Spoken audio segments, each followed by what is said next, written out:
भगवान जगन्नाथ आज से 9 दिनों के लिए अपने मौसी के घर चले जाएंगे। अब से ठीक थोड़ी देर बाद यहाँ से रथ खींची जाएगी और उसी पर भगवान जगन्नाथ भाई बलराम और बहन सुभद्रा के साथ भगवान जगन्नाथ अपने मौसी के घर जाएंगे। लेकिन उससे पहले यहाँ पर पूजा अर्चना शुरू की गई है और भगवान रथ पर विराजमान हो चुके हैं। रथ सजकर पूरी तरह से तैयार है। अब से ठीक थोड़ी देर बाद यहाँ से रथ को खींचा जाएगा और मौसी बाड़ी तक ले जाया जाएगा।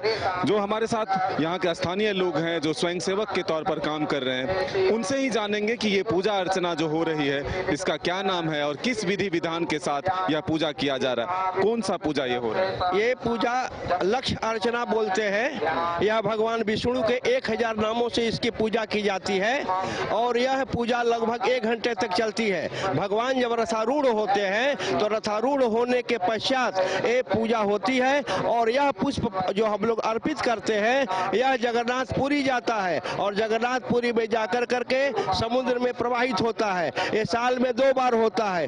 एक बार 25 दिसंबर को होता है और एक बार ये रथ यात्रा का दिन होता है। ये जो लोग हैं सभी स्थानीय हैं या फिर बाहर से भी आते हैं? कैसे पूजा में शामिल होते हैं लोग? बहुत सारे लोग यहाँ स्थानीय हैं, लेकिन पूरे झारखंड और बिहार के अन्य स्थानों से भी आते हैं। हमारे यहाँ कुछ लोग सासाराम से भी आए हैं यहाँ लक्ष्य अर्चना पूजा के लिए।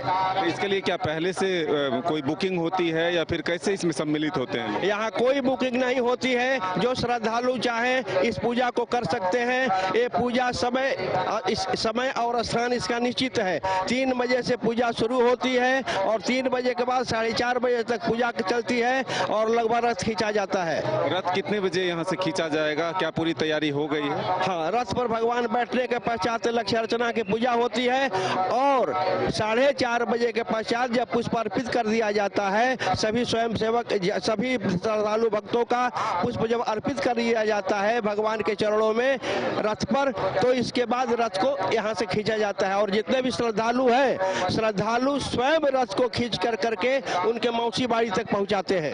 तो देखिए ये पूजा जो है अब शुरू हो चुका है। श्रद्धालुओं के शरीर पर जल का छिड़काव भी किया जा रहा है। तो ये खास है कि अगर कोई भी अपना इच्छा करते हैं कि इस पूजा में सम्मिलित हो तो वो आकर के यहाँ पर सम्मिलित हो सकते हैं। और ये जो पुष्प अर्पित किए जा रहे हैं वो जगन्नाथपुरी ले जाया जाएगा यहाँ से।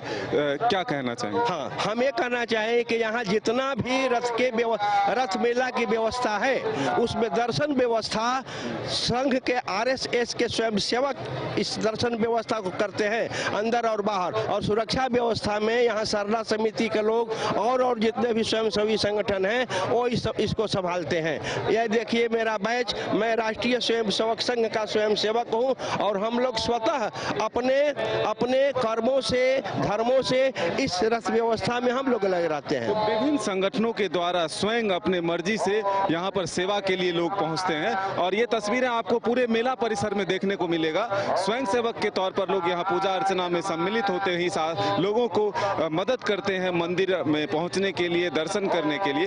तो ये काफी बेहद ही खास तस्वीर आपको हम जगन्नाथपुरी से दिखा रहे हैं। जगन्नाथपुर ये रांची का इलाका है और यहाँ पर जो है श्रद्धालु अब पूजा पाठ करने में जुट चुके हैं। तो ये पुष्प का जो है विशेष महत्व होता है। पूजा के बाद इस पुष्प को जगन्नाथपुरी ले जाया जाता है। तो हम और भी तस्वीर दिखाएंगे यहाँ से जब रथ खींचकर मौसी बाड़ी तक ले जाया जाएगा। अपने सहयोगी तापस के साथ मदन सिंह, न्यूज बायोस्कोप, रांची।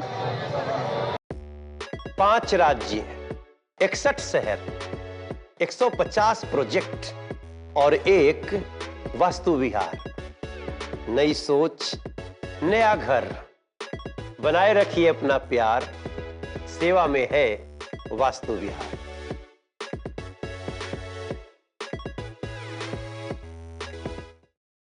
नए अनुभव, जोश और उमंग का बेजोड़ संगम है छोटा नागपुर वाटर किंगडम। यहां आपको पुल पार्टी से लेकर वाटर वेव का होगा एकदम नया अनुभव। सबसे ज्यादा स्लाइड वाला राज्य का पहला वाटर पार्क का नाम है छोटा नागपुर वाटर किंगडम। तो परिवार के साथ आए रातू फन कैसल के पास स्थित छोटा नागपुर वाटर किंगडम।